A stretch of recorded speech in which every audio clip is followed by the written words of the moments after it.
बनारस, धर्म और शक्ति की नगरी, जहां हर सुबह सूरज की पहली किरण से गंगा के जल में आस्था और शक्ति दोनों समाहित होते थी। जहां की गलियां, घाट और मंदिर समय के साथ बदलते गए, लेकिन एक रहस्यमयी शक्ति बनारस के अंधेरे कोने में गहरी छुपी हुई थी। कश्यप, एक शक्तिशाली दानव जो प्रकृति के हर तत्व को नियंत्रण कर सकता था, अपनी पूरी ताकत से बनारस को नष्ट करने की योजना बना चुका था। उसके पास अनगिनत रूप बदलने और दैवीय शक्तियों को अपनी इच्छा अनुसार मोड़ने की क्षमता थी। ये उसकी शक्ति ही थी जो राघव, एक साधारण लड़के को अपने सच्चे सामर्थ्य को पहचानने और उसे अपने प्रिय बनारस की रक्षा के लिए उपयोग करने की चुनौती दे रही थी। राघव, एक 23 वर्षीय लड़का, बनारस में अपनी पहचान और ताकत की खोज के लिए आता है। वह अपने माता पिता के साथ बनारस से कुछ साल पहले चला गया था, लेकिन आज उसे एक बड़ी जिम्मेदारी का सामना करना था। उसे ना तो अपनी शक्तियों का ज्ञान था और ना ही ये एहसास था कि वह एक अनोखे वंश से है। वह अग्नि के देवता का एक वंशज है। उसकी असली ताकत तब तक सामने आती है जब वह अचानक एक जंगली दानवों से घिर जाता है, जो बनारस के बाहरी इलाके में लोगों को आतंकित कर रहे थे। राघव अपने रास्ते पर चल रहा होता है जब अचानक हवा का एक हल्का झोंका महसूस करता है। उसकी आत्मा में कुछ गहरी हलचल होती है। तभी उसे दानवों के डरावने चेहरे दिखते हैं, जिनकी आंखें खून से भरी हुई हैं। वह उसे घेर लेते हैं और राघव को भागने का कोई रास्ता नहीं मिलता। तभी उसकी बॉडी के अंदर की आग जाग उठती है। उसकी हथेलियों से अग्नि की लपटें उठने लगती हैं और वह अनजाने में अपनी शक्तियों से घेरा तोड़ देता है। दानव हंसकर, उसकी आंखों में शैतानी चमक होती है। वह बोलता है, तुम कौन हो? ये आग, ये ताकत कहां से आई? राघव की आंखों में भय और आश्चर्य था, परंतु उसका शरीर जैसे खुद को आग के साथ जोड़ने की कोशिश कर रहा था। वह अपनी आग को नियंत्रित करने की कोशिश करता है, लेकिन घबराहट के कारण आग बढ़ती जाती है।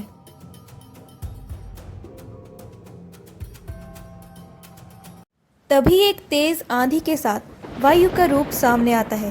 वह किसी देवता के जैसे शक्तिशाली, हवा की तरह लहराती हुई, शांत और तेज थी।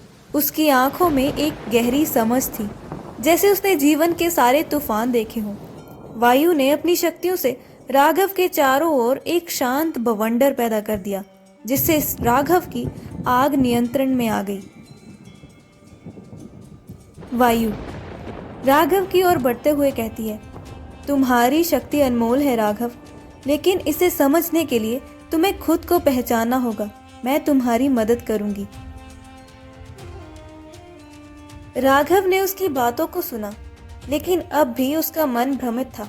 अचानक जमीन कांपने लगती है और कश्यप का रूप बदलते हुए सामने आता है। उसका रूप इतना भयंकर था कि आसमान भी डर से सहर उठा। कश्यप, जो एक दानव था, किसी राक्षस से भी ज्यादा शक्तिशाली था। उसकी शक्ति का कोई और शोर नहीं था। वह एक पल में कश्यप, फिर वीर योद्धा और फिर एक बच्चे का रूप ले सकता था। उसकी ऊर्जा लहरों की तरह थी और उसका हर रूप एक नया खतरा था। कश्यप हंसकर राघव से कहता है, उसकी आंखों में कोई दया नहीं थी, तुम दोनों समझते क्यों नहीं हो? तुम जैसे लोग कभी मुझसे जीत नहीं सकते। लड़ाई शुरू होती है। राघव अपनी आग को पूरी ताकत से इकट्ठा करता है, जबकि वायु अपने शक्तिशाली तूफानों से कश्यप को घेरने की कोशिश करती है। कश्यप लगातार रूप बदलता है, हर बार और ज्यादा ताकतवर और भयंकर रूप में। राघव के शरीर पर आघात आते हैं और उसकी आग का नियंत्रण धीरे धीरे कम होता जाता है। राघव खून से सना, कमजोर होते हुए कहता है, मुझे और ताकत चाहिए। वायु उसके पास आते हुए उसके धैर्य को बनाए रखने की कोशिश करते हुए कहती है, राघव, तुम अपनी अग्नि से कहीं ज्यादा हो। तुम्हारी असली शक्ति तुम्हारी आस्था और विश्वास में है। राघव घायल होते हुए भी अपनी आस्था से प्रेरित होकर खुद में एक नई आग पाता है। वह कश्यप के खिलाफ एक और भयंकर हमला करता है।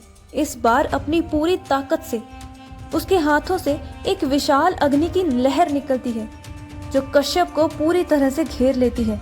लेकिन कश्यप अपने हर रूप में उस आग से लड़ता रहता है।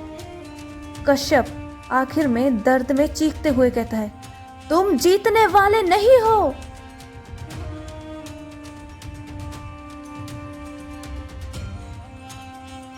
लेकिन राघव की आस्था और वायु की मदद से वह अपनी पूरी ताकत को केंद्रित करता है और आखिरी बार कश्यप पर हमला करता है। ये एक कड़ी लड़ाई थी। राघव घायल था, उसका शरीर थक चुका था, लेकिन उसका दिल और आत्मविश्वास उसे पूरी ताकत से लड़ने की ऊर्जा दे रहे थे। कश्यप कड़ी लड़ाई के बावजूद अंततः राघव की अग्नि और वायु के तूफान में नष्ट हो जाता है।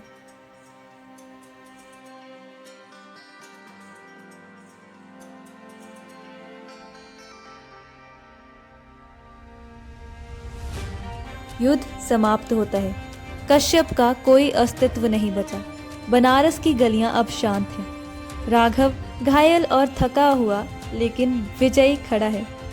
वायु उसके पास आती है और दोनों एक दूसरे की आंखों में शांति की तलाश करते हैं।